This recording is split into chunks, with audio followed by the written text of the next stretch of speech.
So yes, today we are going to start the main differences between the interference and the diffraction.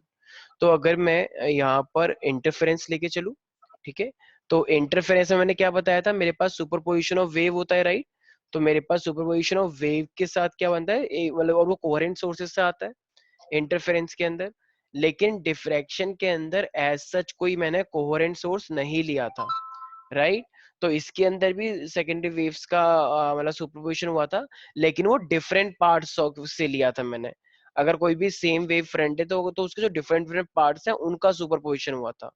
लेकिन interference के अंदर क्या हुआ था, तो मेरे पास दो डिफरेंट वेव फ्रंट थे जो कि सेम कोहेरेंट सोर्स से आ रहे थे। तो दोनों बातों में फर्क है, दोनों ही सुपरपोजिशन है, लेकिन कहाँ से क्या आ रहा है उस चीज का फर्क है। तो अगर मैं इंटरफेरेंस और डिफ्रैक्शन, ये दो पैटर्न अगर मैं लेके चलूंगा, ठीक है, तो अगर मैं यहाँ पे इंटरफेरेंस की बात करता हूँ, तो वी विल से इंटरफेरेंस क्या होता है, we will say it is the result of superposition of wave. तो हमारे पास दो वेव जो होती हैं, तो उनका सुपरपोजिशन होता है, superposition of secondary waves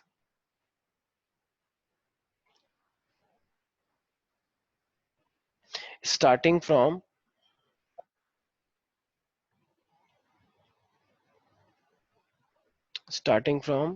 two different wavefront, starting from two different wavefront। तो दो डिफरेंट वेव फ्रंट का सुपरपोजिशन होता, but these two wave front are coming from, so they are coming from the coherent sources, right. मैंने बताया था जिनके पास same frequency हो, सेम सोर्स से आ रहे हो, सेम मतलब इक्वल या फिर कांस्टेंट पाथ डिफरेंस हो, राइट। तो उसे हम क्या बोलते हैं, इंटरफेरेंस बोलते हैं, राइट। तो ये कोहेरेंट सोर्स की यहाँ पे रिक्वायरमेंट हुई थी इंटरफेरेंस में। लेकिन डिफ्रैक्शन के अंदर क्या हुआ था, वही मेरे पास सुपरपोजिशन ऑफ सेकेंडरी वेव्स हुआ था, लेकिन वो डिफरेंट पार्ट्स था सेम वेव फ्रंट के। तो एक ही वेव फ्रंट है और उसी वेव फ्रंट के जो डिफरेंट डिफरेंट पार्ट्स है उनका सुपरपोजिशन हुआ था। तो डिफ्रैक्शन में मेरे पास क्या है, सुपरपोजिशन, लेकिन अलग चीज में। तो we will say it is the superposition of secondary waves. तो सेकेंडरी वेव्स का सुपरपोजिशन है starting from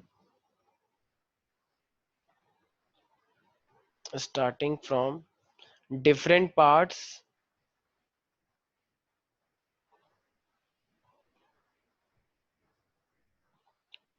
parts of the same wavefront.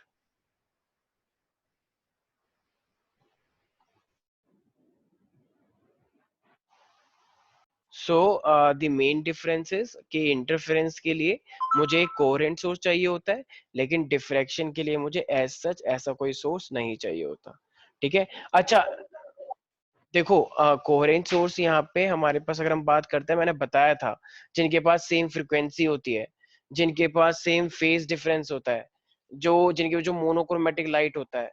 तो ये चीज मैंने उस टाइम पे डिस्कस करी थी, कोहेरेंट, ठीक है। जब यूजुअली लोग बोलते हैं कि हर चीज सेम हो जाना, तो वो कोहेरेंट सोर्स। लेकिन डिफ्रैक्शन के अंदर ऐसा कोई कोहेरेंट सोर्स नहीं चाहिए होता, ठीक है। तो ये इंटरफेरेंस है। अच्छा, यहाँ पे जो इंटरफेरेंस के अंदर ब्राइट और डार्क फ्रिंज जो आए थे, वो इक्वल विड्थ के थे, अलग अलग।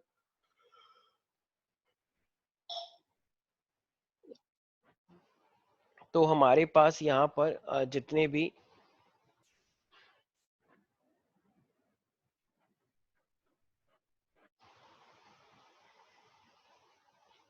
को देखो, इंटरफेरेंस में सस्टेन करने के लिए वो इंटरफेरेंस पैटर्न अगर आपको बहुत लॉन्ग टाइम तक चाहिए, तो कोहेरेंट होना चाहिए, ठीक है। वो कोहेरेंट के अंदर मतलब अभी वो कोहेरेंट है, तो 1 घंटे बाद 2 घंटे बाद भी उसे कोहेरेंट ही रहना चाहिए। तो ये है मेरे पास सस्टेन इंटरफेरेंस। लेकिन अगर आपको थोड़े टाइम के लिए भी इंटरफेरेंस चाहिए, तब भी हमें कोहेरेंट सोर्स चाहिए होता है। तो अगर हमें सस्टेन इंटरफेरेंस चाहिए, तो वो कोहेरेंट सोर्स लॉन्ग टाइम तक रहना चाहिए। लेकिन अगर आप शॉर्ट टाइम के लिए बना रहे हो, तो फिर शॉर्ट टाइम के लिए कोहेरेंट होना है, ऐसी बात है। तो कोहेरेंट का मतलब मैंने स्पेशली समझाया था, जो जो एक ऐसे सोर्सेस जो जो मोनोक्रोमेटिक लाइट देते हो, जिनका फेज डिफरेंस या पाथ डिफरेंस कांस्टेंट रहना चाहिए, उसी चीज को हम कोहेरेंट बोलते हैं। ठीक है।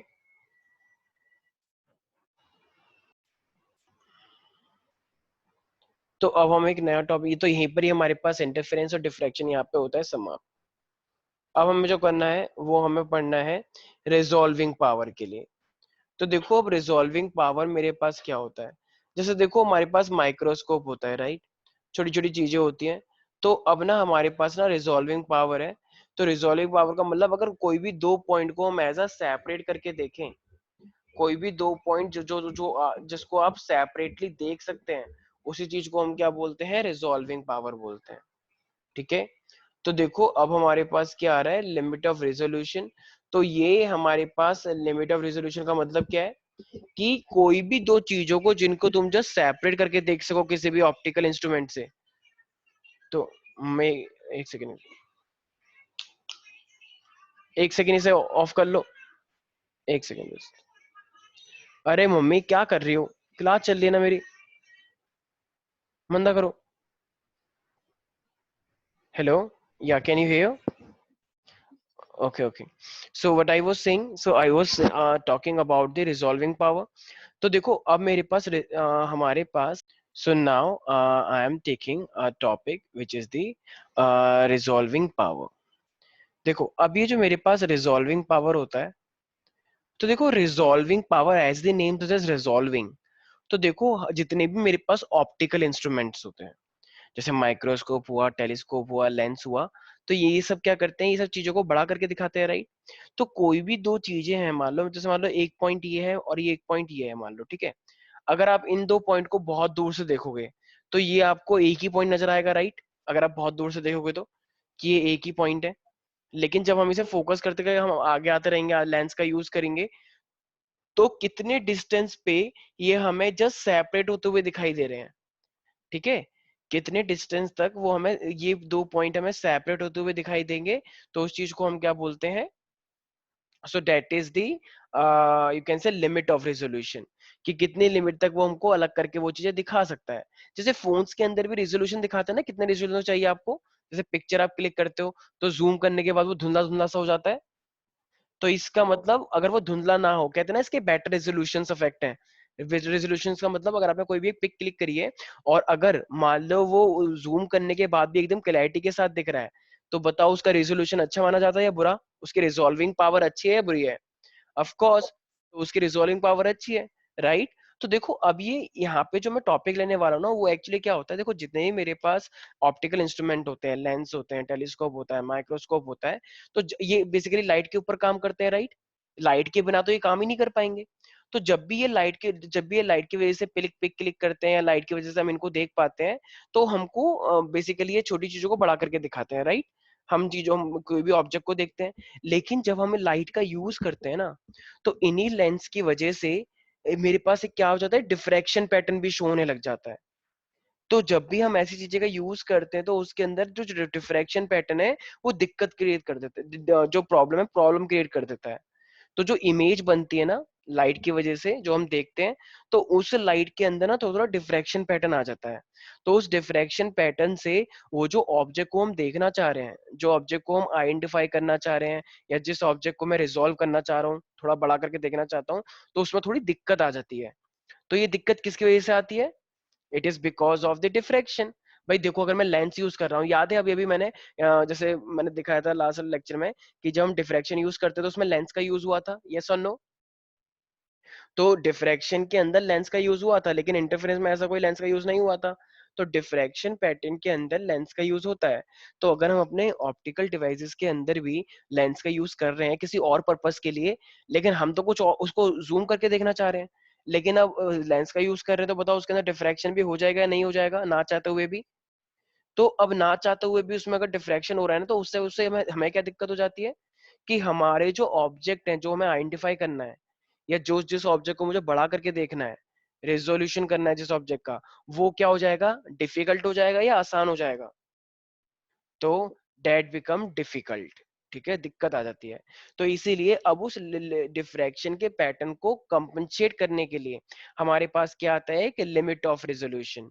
तो ये लिमिट ऑफ रिजोल्यूशन क्या है कि एक डिफ्रैक्शन पैटर्न होने के बावजूद भी कोई ना कोई तो डिस्टेंस होगा ना, जिस पॉइंट पे हम दो पॉइंट को अलग करके देख सकें।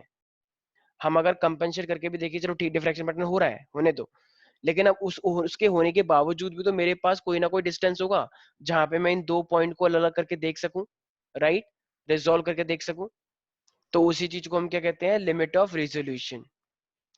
तो लिमिट ऑफ रेजोल्यूशन क्या, एक तरह से कहना ही से ये मेरे पास एक छोटा सा ऐसा सेपरेशन है दो पॉइंट का, जिसको हम क्या कर सकते हैं, जिसको हम देख सकते हैं किसी पर्टिकुलर डिस्टेंस से, राइट। तो इसको डिस्टेंस से नहीं, इसको थीटा से भी देखा जाता है। तो what will we say, we will say it is a smallest, linear का मतलब डिस्टेंस, और मैंने बोला इसको एंगल से भी देखते हैं, और angular separation, I will show you, don't worry, और the angular separation between two points, between two points object at which, at which they can be just separated, at which they can be just separated। तो उस distance या उस angle से हमें देखना है कि जहां पे कोई भी जो दो चीजें हैं वो हमें कैसे दिखाई दें, सेपरेटली दिखाई दें, डिफ्रैक्शन पैटर्न एडजस्ट होने के बाद भी। ठीक है, क्या मैं सेपरेटली सीन को, क्या मैं रिजॉल्व लिख सकता हूँ? रिजॉल्व का मतलब कोई भी चीज एकदम साफ साफ दिखना, राइट। अच्छा, और ये हम बात किसके लिए कर रहे हैं, ऑप्टिकल इंस्ट्रूमेंट की। सो बाय एन ऑप्टिकल इंस्ट्रूमेंट। तो ऑप्टिकल इंस्ट्रूमेंट का, जैसे हम लोगों ने नोटिस किया है ना कि जब भी देखो, जैसे हम माइक्रोस्कोप वगैरह कुछ भी यूज करते हैं तो हम उसे एडजस्ट भी तो करते हैं, राइट, कि हमें साफ साफ चीजें दिखें, एडजस्ट करते हैं उसको घुमा के। तो वो हम क्या करना चाह रहे होते हैं, तो हम यही चीज तो देखना चाह रहे हैं, क्लैरिटी के साथ वो दिखे एक पर्टिकुलर पॉइंट पे आके, राइट। तो हम उसे फोकस करने की भी कोशिश करते हैं। तो ये इसी चीज को हम क्या बोलते हैं कि वो कितना डिस्टेंस है, कि मतलब जहाँ पे वो हमें चीजें साफ साफ दिख सकती हैं। तो उसी चीज को हम क्या बोलते हैं, लिमिट ऑफ रेजोल्यूशन, और we can say optical instrument. तो that is called limit of resolution for the instruments. तो limit of resolution for instrument क्या होता है, वो छोटा सा डिस्टेंस या वो छोटा सा एंगल दो पॉइंट के बीच का, जिसमें हम उसे रिजोल्व करके देख सकें, अलग करके देख सकें। और इसी एबिलिटी को, ये जो एबिलिटी है ना दो इमेजेस को अलग अलग देखने की, तो इसी एबिलिटी को हम क्या बोलते हैं, रिजॉल्विंग पावर। तो भाई लिमिट ऑफ रेजोल्यूशन तो क्या हुआ, डिस्टेंस या एंगल। लेकिन अगर ऑप्टिकल इंस्ट्रूमेंट का हमें बताना हो कि देखो, ये मान लो एक माइक्रोस्कोप आपको मिल रहा है 10,000 में, एक माइक्रोस्कोप मिल रहा है आपको 1 लाख में, तो बताना किसकी रिजॉल्विंग पावर ज्यादा अच्छी होगी। यस। तो इसका मतलब 1 लाख वाली मेरी क्या होगी, उसकी रिजॉल्विंग, उस मतलब उसकी एबिलिटी, दो चीजों को सेपरेट करके दिखाना, उसकी एबिलिटी ऑफ कोर्स अच्छी होगी ना, तभी तो वो इतना कॉस्टली हो रहा है। ओके। तो यहाँ पे कुछ बच्चे मेरे से बोलते हैं कि सर जो हर चीज महंगी होती है वो हमेशा अच्छी नहीं होती। अरे भाई, ठीक है कि डायलॉग मानना अच्छी बात है, लेकिन यहाँ पे तो टॉपिक समझा रहा हूँ ना। तो कोई मार्केट में थोड़ी जा रहे हैं कि हर महंगी चीज अच्छी नहीं होती। ठीक है, तो सिंपल है कि अगर इंस्ट्रूमेंट अगर कॉस्टली है तो ऑफ कोर्स उसके अंदर कुछ ऐसे फीचर्स भी दिए जा रहे होंगे। ठीक है। So the resolving power of N angular instrument कुछ नहीं है, जो बस अभी आपने ऊपर पढ़ा है, बस उस इसी चीज की एबिलिटी को हम क्या बोलते हैं, रिजॉल्विंग पावर। तो रिजॉल्विंग पावर जो है मेरे पास फॉर एनी ऑप्टिकल इंस्ट्रूमेंट, हम कुछ भी बोल सकते हैं, रिजॉल्विंग पावर ऑफ एन किसी भी ऑप्टिकल इंस्ट्रूमेंट का, वो क्या हो सकता है, तो that is the its ability. तो उसकी एबिलिटी क्या है, तो एबिलिटी ऑफ व्हाट, तो एबिलिटी कहना इसे एबिलिटी टू रिजॉल्व और separate the two images, right, और separate the images of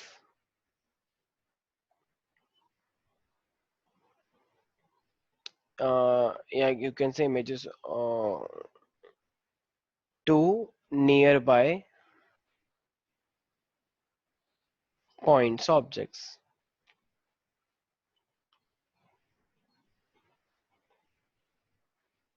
okay, तो कितना करना है हमें, so that it can be clearly seen separately.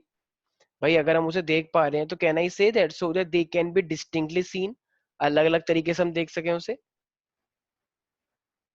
तो so that they can be distinctly, जैसे हम डिस्टिंग्विशन करते हैं कि इनके बीच की डिस्टिंग्विश बताओ, तो उसी तरीके से जब हम उन दो चीजों को एक साथ मतलब अलग अलग करके देख सकें, जैसे हम सेल देखते हैं राइट, जैसे हमारी बॉडी में जो बायोलॉजिकल है, तो बायोलॉजिकल सेल्स जो होते हैं, जब सेल्स के अंदर हम साइटोप्लाज्म में देखते होंगे, तो मान लो इधर मेरे पास छोटे छोटे राइबोसोम्स हैं, और मान लो इधर मेरे पास एंडोप्लाज्मिक रेटिकुलम है सपोज, ठीक है, स्ट्रक्चर्स बने हुए हैं मान लो।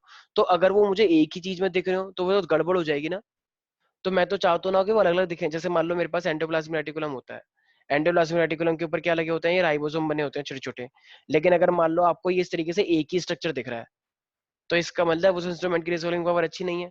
लेकिन अगर आप उसे सेपरेटली देख पा रहे हो, इसको अलग देख पा रहे हो और इसको अलग देख पा रहे हो, इसका मतलब उसकी रिजोल्विंग पावर अच्छी है ना, इजंट इट। तो इसका और एक चीज का ध्यान रखना, ये पावर है तो पावर तो इंस्ट्रूमेंट की होती है, और ये लिमिट ऑफ रेजोल्यूशन है कि कितने डिस्टेंस पे दिख रहा है, इन दोनों के बीच में मेरे पास इनवर्स रिलेशन होता है। तो जो रिजॉल्विंग पावर होती है ना, तो वो हमेशा लिमिट ऑफ रेजोल्यूशन के रेसिप्रोकल होती है, इट इज न्यूमेरिकली इक्वल। तो resolving power is numerically equal to the reciprocal of the limit of resolution. तो अगर आपको लिमिट निकालना है कितना डिस्टेंस है कितने एंगल पे वो अलग दिख रहा है, और जो डिवाइस आपने खरीदा है उसका रिजोल्विंग पावर कितना है, तो इन दोनों के बीच में क्या होता है हमारे पास, रेसिप्रोकल का रिलेशन होता है। Is that clear? तो अब देखो हमारे पास ना, सबसे पहले अब देखो हमें ना डेरिवेशन नहीं करनी है यहाँ पे, लेकिन आपको बस पता होना चाहिए। तो देखो मेरे पास मान लो एक माइक्रोस्कोप आपको दे रखा है, ठीक है। तो माइक्रोस्कोप में भी क्या होता होगा कि दो पॉइंट चीजें हमें सेपरेटली दिख जाए, राइट। तो माइक्रोस्कोप के टर्म्स में जो हम देखो मैंने क्या लिखा है, या तो स्मॉल डिस्टेंस हो, लीनियर डिस्टेंस हो, या एंगुलर सेपरेशन हो, राइट। तो अब एक चीज का ध्यान रखना है, माइक्रोस्कोप के केस में हम क्या करते हैं, डिस्टेंस से काम करते हैं। तो हमें क्या निकालना होता है माइक्रोस्कोप के केस के लिए, डिस्टेंस निकालना होता है। तो इसका मतलब अगर अब मैं यहाँ पे बात करता हूँ अपने माइक्रोस्कोप की, तो माइक्रोस्कोप के अंदर भी लेंस लगे होते हैं। तो इसकी भी तो अपने आप में कोई अभी मैं पावर की बात नहीं कर रहा हूँ, अभी मैं सिर्फ लिमिट ऑफ रेजोल्यूशन की बात कर रहा हूँ। तो इसका जो लिमिट ऑफ रेवोल्यूशन है वो डिस्टेंस से निकलता है, and that is equal to lambda upon 2 mu sine theta. तो वो मेरे पास क्या होता है, मेरे पास लैम्डा अपॉन में 2 म्यू साइन थीटा। तो ये मेरे पास ये क्या है मेरे पास, तो ये मेरे पास है लैम्डा, क्या मतलब क्या है, जो लाइट आपने यूज करी होगी, राइट। तो ये उसके लिए है, वेवलेंथ जो भी आपने लाइट यूज करी है। अच्छा देखो, अब माइक्रोस्कोप के अंदर भी तो ऐसे लेंस होता है राइट, इस तरीके से। तो मान लो अगर लाइट ऐसे करके आ रही है ऐसे, ठीक है। तो अगर कोई भी लाइट इस तरीके से ऐसे आ रही है, ठीक है भाई। तो अब मुझे एक बात बताओ, तो बीच में से अगर मैं ऐसे करूँ तो ये मेरे पास क्या कहना है, इसे दिस इज थीटा, कि वो सेंटर वाली लाइन से कितना एंगल बनाते हुए आ रही है। भाई अगर ये थीटा है तो ये भी तो थीटा ही होगा, तो दोनों ही थीटा है, राइट। तो ये साइन थीटा क्या है मेरे पास, वो एंगल है।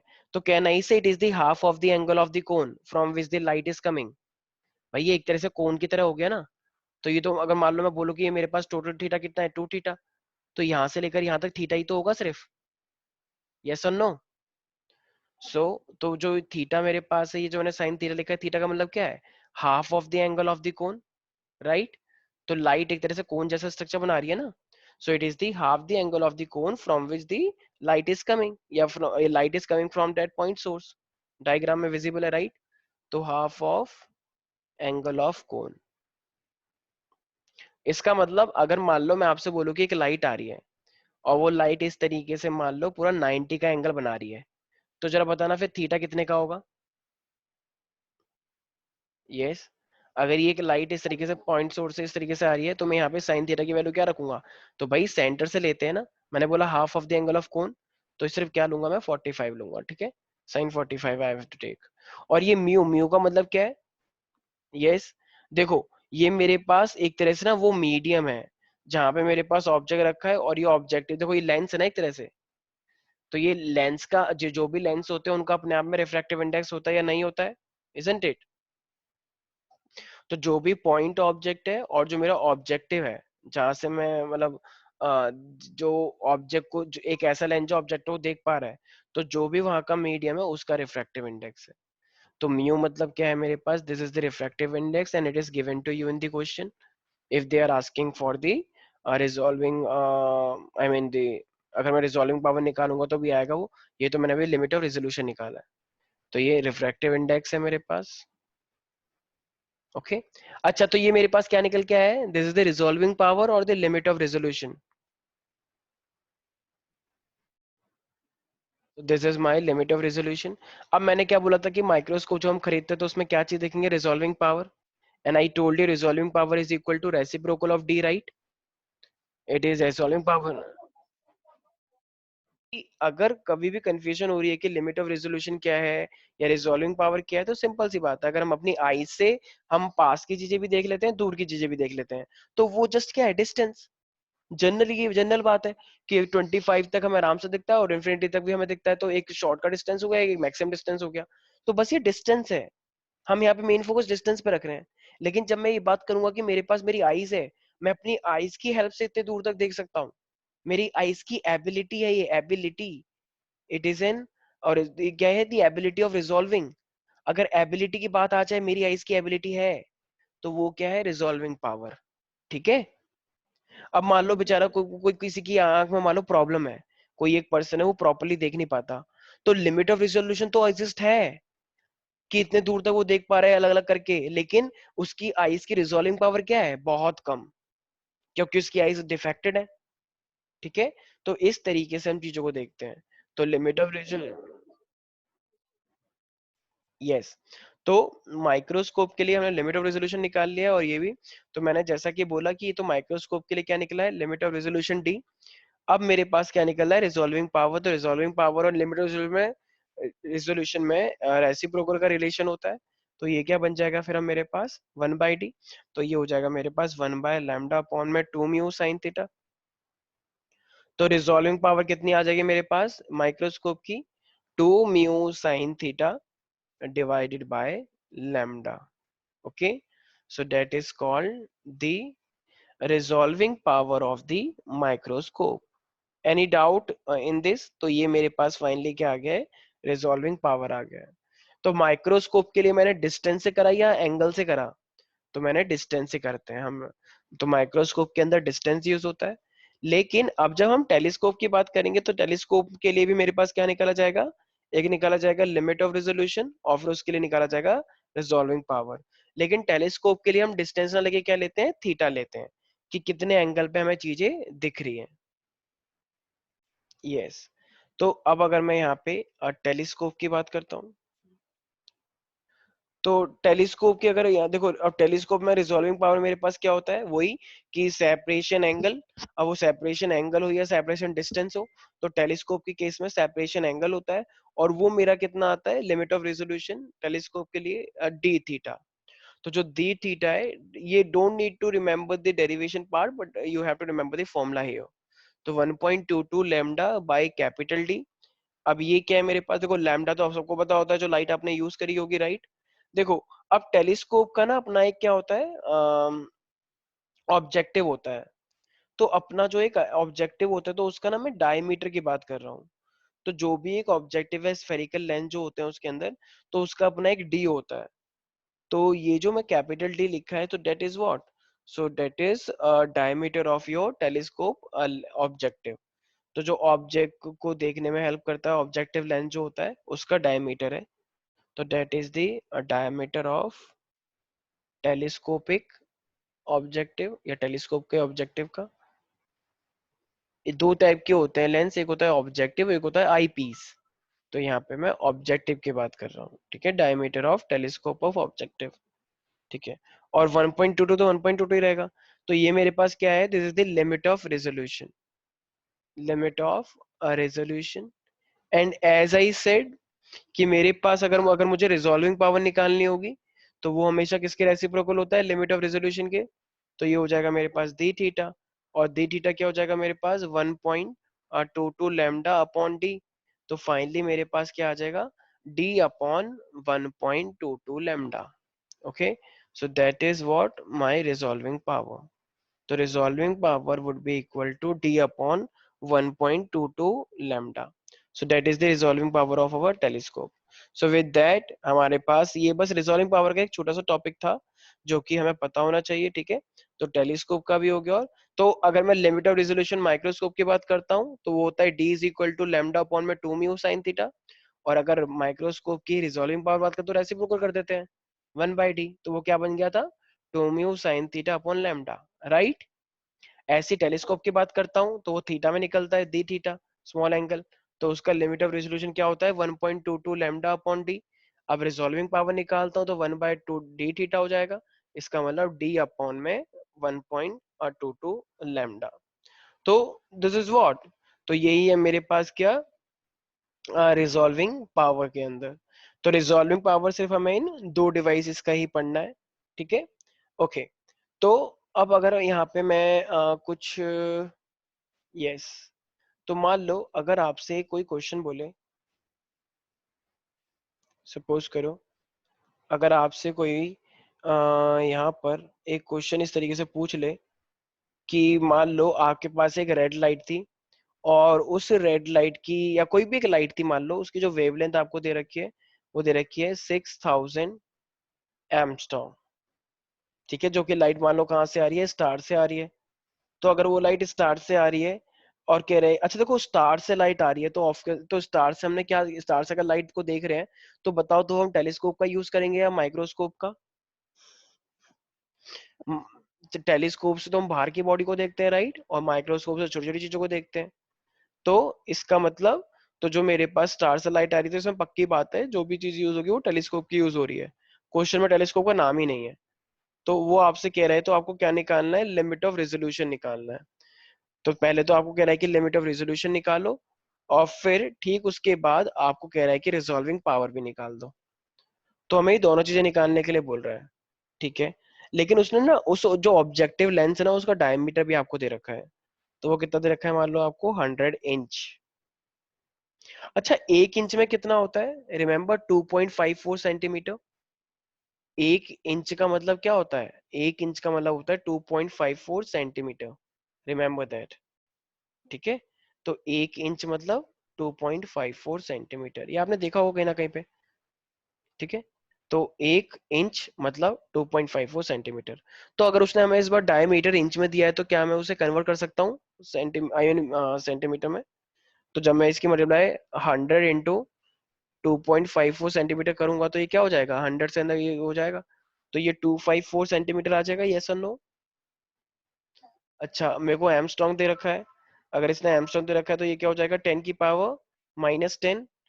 अच्छा 10 की पावर -10 और ये जीरो भी है, तो जीरो भी है और 10 की पावर -10 भी है, तो ये कितना हो जाएगा मेरे पास, क्या नहीं से 6 इंटू 10 की पावर -7 हो जाएगा। अच्छा अब ये एमस्ट्रॉन्ग ये मेरे पास किस में है, मीटर में। अच्छा अगर मुझे इस मीटर को भी किस में बनाना हो, सेंटीमीटर में बनाना हो, तो अगर मुझे मीटर को सेंटीमीटर में बनाना है तो मैं क्या करूंगा इसको, तो मैं 100 से मल्टीप्लाई कर दूं ताकि वो सेंटीमीटर में हो जाए, क्योंकि मैं मीटर को सेंटीमीटर में बना रहा हूँ। तो ये क्या हो जाएगा कि ये भी सेंटीमीटर में ले लिया ना मैंने। तो lambda is equal to 6 into 10 की पावर -5 हो जाएगा फिर, -5 सेंटीमीटर। ओके, तो ये मीटर था, मैंने अब सेंटीमीटर बना लिया है। अब टेलीस्कोप के लिए हम डी थीटा निकालते हैं या डिस्टेंस निकालते हैं, टेलीस्कोप के लिए। तो टेलीस्कोप के लिए डी थीटा, तो फॉर्मूला कितना आया था मेरे पास, अगर हम उसकी बात करें 1.22 लैम्डा अपॉन डी, 1.22। अच्छा लैम्डा कितना है इस बार, 6 इंटू 10 की पावर -5 और डिवाइड बाई डी, तो ये हो जाएगा 254।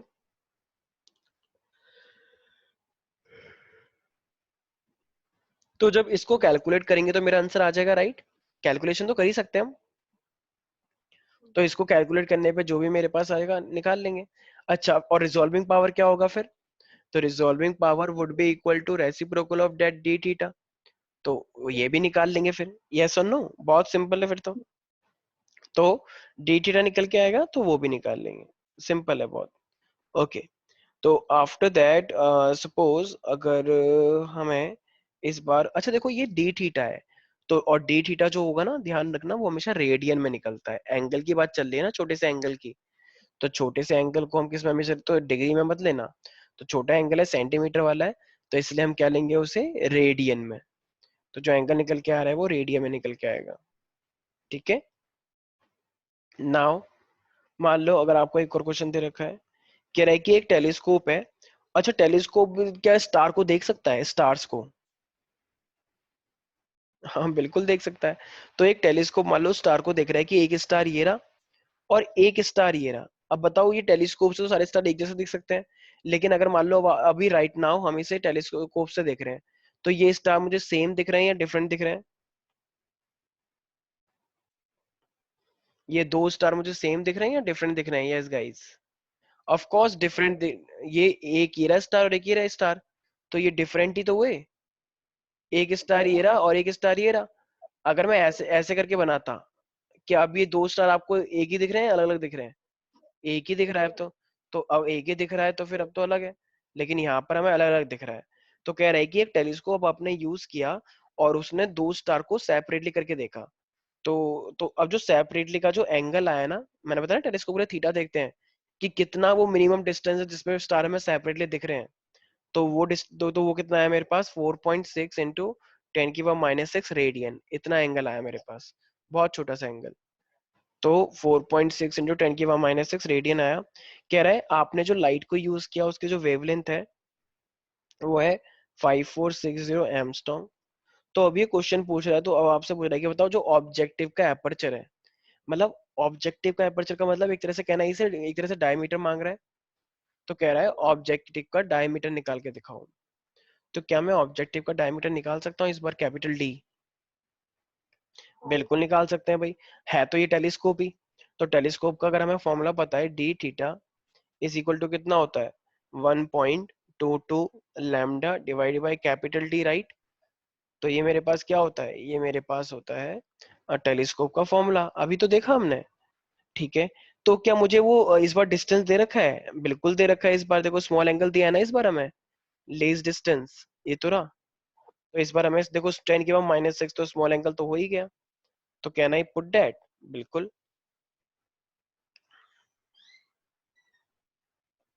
1.22। अच्छा, लैम्डा कितना है मेरे पास, क्वेश्चन में दे रखा है ना ऊपर, तो 5460 एमस्ट्रॉन्ग है। तो अगर मैं जैसे, तो ये हो जाएगा मेरे पास,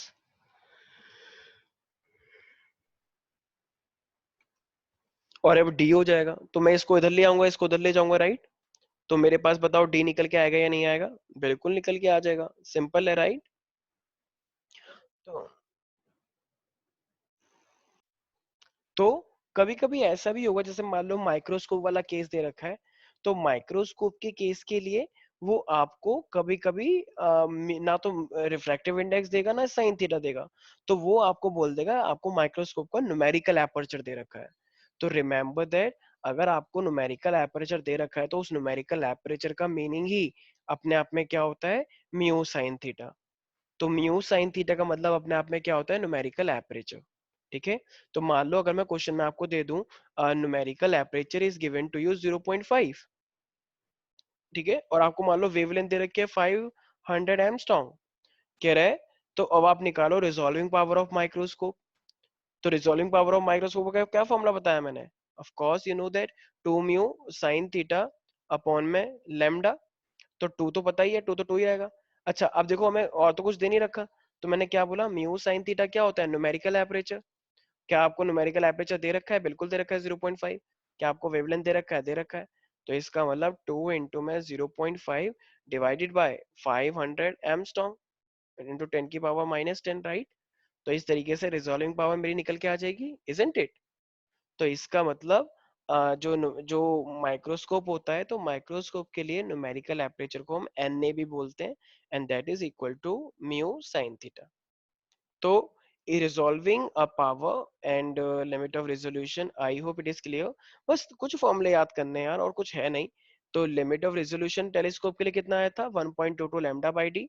तो वही फिर रिजॉल्विंग पावर क्या बन जाएगा टेलीस्कोप का, डी अपॉन 1.22 लैम्डा। सिंपल, उल्टा कर देते हैं। इस तरीके से माइक्रोस्कोप का लिमिट ऑफ रेजोल्यूशन कितना आया, D is equal to lambda upon में 2 म्यू साइन थीटा। उसी तरीके से रिजॉल्विंग पावर क्या बन जाएगा, 1 बाई डी, मतलब 2 mu sine theta upon lambda. बस इतना ही आता है एग्जाम में, इससे ज्यादा नहीं आता है। तो आई होप कि ये चीजें क्लियर हो चुकी होंगी। ठीक है। तो बाकी मिलते हैं नेक्स्ट लेक्चर में। बाकी आज के लिए इतना ही। Bye bye, take care.